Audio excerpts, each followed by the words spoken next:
Hai semuanya, selamat datang di channel edukasi kripto yang ngebahas hal-hal penting tapi sering dilewatin.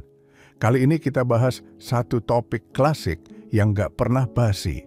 Strategi investasi jangka panjang lawan jangka pendek di dunia kripto. Pertanyaannya simpel, mana sih yang paling nguntungin? Mana yang cocok buat kamu? Atau mungkinkah dua-duanya bisa jalan bareng? Yuk kita bongkar satu-satu secara santai tapi mendalam. Sebelum kita bahas lebih dalam, penting buat pahami dulu, apa sih yang dimaksud dengan strategi investasi jangka panjang dan jangka pendek di kripto. Strategi jangka panjang atau yang sering disebut hodling, artinya kamu beli koin. Biasanya yang punya fundamental kuat kayak Bitcoin, Ethereum, atau layer satu lain, lalu disimpan selama bertahun-tahun. Tujuannya? Simple.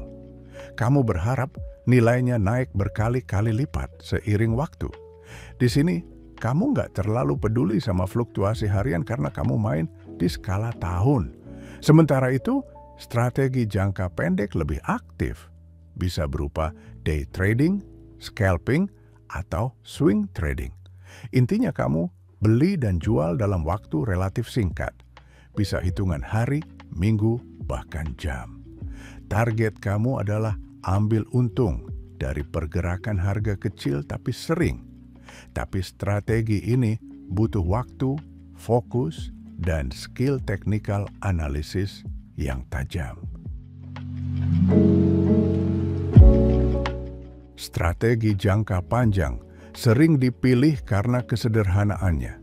Kamu nggak perlu mantengin chart tiap hari, nggak perlu stres mikirin koreksi jangka pendek, dan yang paling penting, kamu bisa memanfaatkan potensi pertumbuhan jangka panjang dari teknologi blockchain. Coba deh, lihat Bitcoin. Kalau kamu beli di tahun 2015, saat harganya masih ratusan dolar, dan kamu tahan sampai 2021, kamu bisa dapetin ribuan persen profit cuma dari duduk diam. Tapi tentu aja, itu butuh kesabaran dan mental baja. Karena di sepanjang jalan, kamu bakal lihat harga turun sampai 70-80% di bear market. Nah, disinilah tantangannya. Nggak semua orang bisa tahan mental lihat portofolio merah berbulan-bulan. Keuntungan strategi ini adalah minim stres, biaya rendah, karena kamu nggak sering transaksi. Dan cocok buat kamu yang punya pekerjaan tetap atau nggak bisa full time di depan layar. Tapi, kamu juga harus punya mindset jangka panjang dan percaya sama kualitas proyek yang kamu pegang. Berbeda dengan long term, strategi short term cocok buat kamu yang suka tantangan dan cepat gerak. Kamu bisa ambil cuan dari volatilitas harga kripto yang gila-gilaan.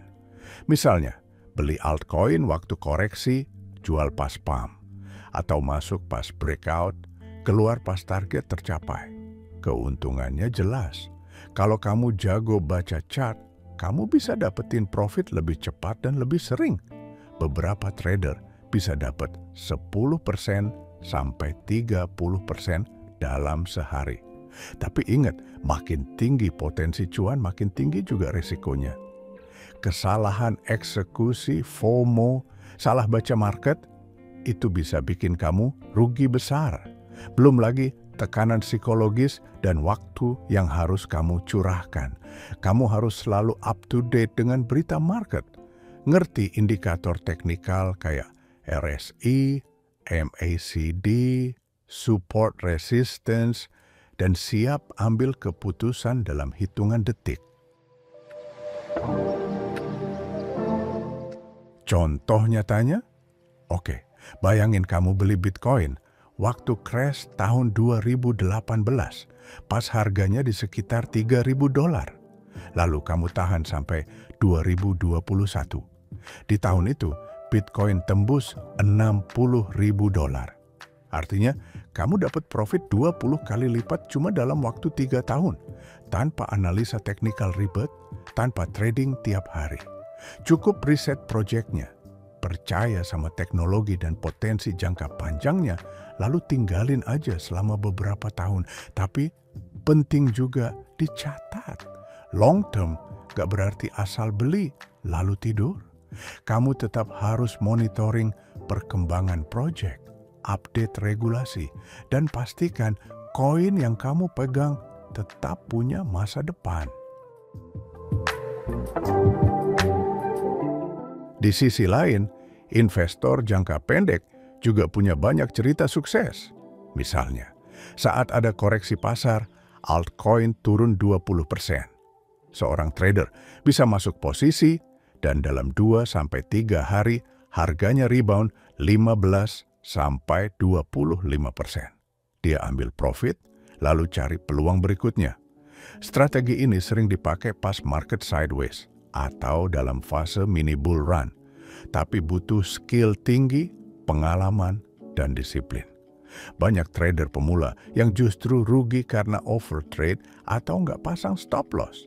Short-term trading bisa sangat menguntungkan, tapi kamu harus punya mindset seperti atlet. Siap latih diri terus, nggak emosional, dan tahu kapan harus keluar. Jadi, strategi mana yang cocok buat kamu? Itu tergantung sama banyak faktor. Pertama, waktu. Kalau kamu sibuk kerja, long term lebih masuk akal. Tapi kalau kamu punya waktu luang dan semangat belajar analisa, short term bisa kamu coba. Kedua, psikologi. Bisa nggak kamu tahan lihat market turun tajam? Atau kamu bisa ambil keputusan cepat pas lihat candle breakdown? Psikologi itu kunci utama. Ketiga, skill. Long term lebih fokus ke analisa fundamental. Short term lebih butuh teknikal. Kamu bisa kuasai dua-duanya, tapi harus tahu batasanmu. Dan terakhir, uang. Jangan pakai dana kebutuhan hidup buat trading. Apapun strateginya, manajemen risiko itu nomor 1. Banyak investor yang akhirnya milih strategi hybrid, kombinasi jangka panjang dan pendek. Misalnya, 70% portofolio disimpan untuk jangka panjang, sisanya 30% dipakai buat short-term trading atau farming. Cara ini bikin kamu punya stabilitas, tapi juga bisa ambil peluang cepat di market. Intinya, nggak ada strategi yang 100% benar atau salah. Semua balik ke gaya kamu, waktu kamu, dan mental kamu. Kalau kamu lebih suka duduk santai dan percaya pada masa depan kripto, long term bisa jadi pilihan terbaik. Tapi kalau kamu aktif, belajar cepat, dan bisa tahan tekanan, short term mungkin cocok.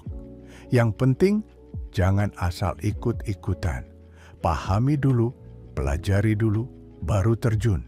Edukasi itu investasi pertama yang paling penting. Gimana menurut kamu?